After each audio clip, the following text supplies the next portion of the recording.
Okay, that was a good beginning to the video. Sorry, I forgot to add the thing. Hello everybody, welcome back to another video on my channel. I'm Fangar, but you probably won't be able to tell from my channel's username because it's upside down. Ooh. Okay, I think I'm gonna edit the frame. Whatever, we're I've already taken the liberty of taking off the tape and stuff because it always takes a goddamn while. I've actually already opened this, but there's such interesting things in here that I just kind of wanted to show them off to you guys. So without further ado, let's start with the lamest bit of the package, which are these Krager's command ship stickers. Now, I have recently received a set that is in dire need of these pieces. And yeah, that's why I got them. You'll see it maybe on the channel another day. So it's just these sticker pieces. One of them ain't really applied that well, but I'm scared to take it off and scared that the sticky bit won't peel off properly. I'm just gonna leave it like that. I could use Robin Hood Brick's patented hot tea technique, but I don't know how to use it. So for now, this is gonna stay like that. We're just gonna move that aside and then move to the minifigure part, which is also the Chima part of this unboxing. In a way, because there's also something in the other bag. So these are all the minifig pieces that I got. There's some pretty important ones in there, but let's get the less interesting ones out of the way. There's a bunch of these heads. I use these for one of my OCs for my little Lego World project that I have. And the same, well, not necessarily for this hairpiece. It's the Luna Lovegood hairpiece from the Harry Potter minifig series and just Harry Potter line in general. I have two of them. And I've started to notice that I quite like to use this hairpiece, so I just ordered all that the guy had just to have them on hand because I again used them for a character in my little universe, so I wanted to make variants of that character, so needed the hair. You might also notice some mammoth pieces in here. Now these are Motrot's outer head, legs, and torso, and for those, I don't think I made a Bricklink package unboxing of that specific package, but I did get 2 extra Motrot heads, and that's why I always order these pieces in advance, because you never know when you're going to encounter the rest of a minifig. Well, they're not on hand right now, but these will just go into a full Motrot minifig. Unfortunately, I do not have spare Mala heads, but again, everything can be fixed. I have another Motrot, so I can just substitute that until I get another Mala, like regular minifigure head. Speaking of which, I do have spare minifigure heads for Mungus, and this guy sold the body and legs to Straynor, and we all know that he's not on hand, but you can merge Mungus and a Straynor into another custom Mammoth. Now, I do not have like this piece for Mungus, so again, that will have to be ordered separately. But yeah, it's like I'm 1 step and I guess 2 hands away from creating another regular Mammoth soldier. Now, you might have noticed the little panda mask here. Obviously, that's going to be Pandor when I eventually find another Skinnet torso. I've already found a head that can work for what I have in my collection, so no need to order that. And I do have spare Skinnet legs. All I need is the torso, and then I'll have my very own version of Pandor. Then there's also bat legs. Again, I have a bat torso and head, which coincidentally, there's another bat torso in here, but I have a spare torso. And it came with one of these, the head pieces. And I have a head, so that's another complete bat. It's just, you know, these legs are for an extra bat. Speaking of legs, I got 2 brown bear legs. Again, you can piece these together.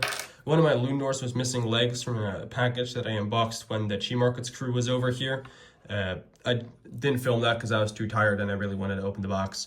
But yeah, he's complete now. And then finally, we've got some Galuna pieces. Again, we can just piece this minifig together. She isn't really an army buildable character, but I could, you know, maybe get away with this and like change the arms to light brown and have this be just an older gorilla. Who knows? But that's really it for the minifigure parts. Then there's also the animals bag. If I just move this out of the way. We got a bunch of Lego animals. Now, I wouldn't say I'm an avid collector of animals, but when I see them for a good price, I do always like to get them. You know, I don't really have a purpose for them. I mean, there's a whole channel out there called Zoo Bricks who are building like a skill-accurate Lego zoo. But yeah, you should check them out. They're actually pretty cool. But yeah, so I got some alligators and crocs. I think these are crocodiles.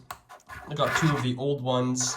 Again, why would I need so many crocodiles? No reason other than to just have them, just, you know, just to have. It's cool. They're crocodiles. These are the old ones. And then I got 2 of the new ones. Now, this is the hidden side croc or alligator. I don't know how to tell them apart. I know there's something to do with the head. I know that's the thing. I just don't know which one is which. Yeah, so the albino one, and then we got the regular one. I do have the baby croc or alligator from the Marvel minifigure series that came with, I think it was the Sylvie character. So yeah, they can match up. I think there's only one more croc variant I need, and that's the light green version.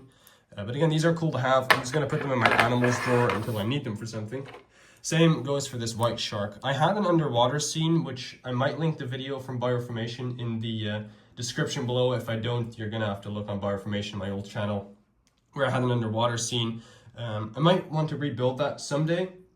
Not now though, but I did see this white shark that came with this very awesome underwater or like deep sea exploration ship. I really want that set, but for now I'll just have the shark.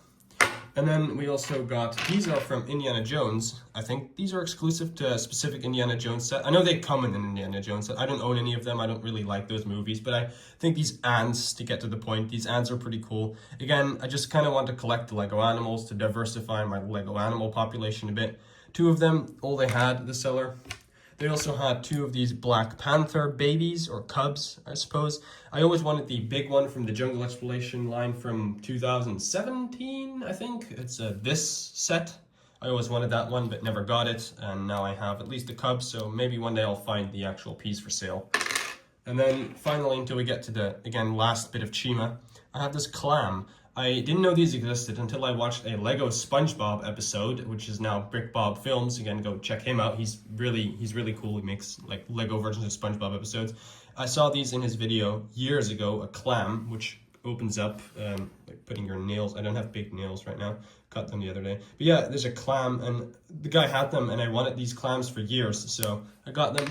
And then finally, it wouldn't be a Bricklink package of mine if I didn't get more Lunas, which can be added to the bag of Lunas. So I gave 3 of them away to the Chi Markets crew when they were over. So this is so I'll add technically 1 to my collection, which makes 19 Lunas right now. And we're gonna get more of these eventually, this whole bag. I wanna fill a box up with these guys, or girls, because I find them so cute. So yeah, that is it for the unboxing. One last time, I'll put everything on the screen so you can gaze upon it. That is it for this video. Like and subscribe. Painted the Mona Lisa. Da Vinci? Hey, Mr. White, did you hear about Ken?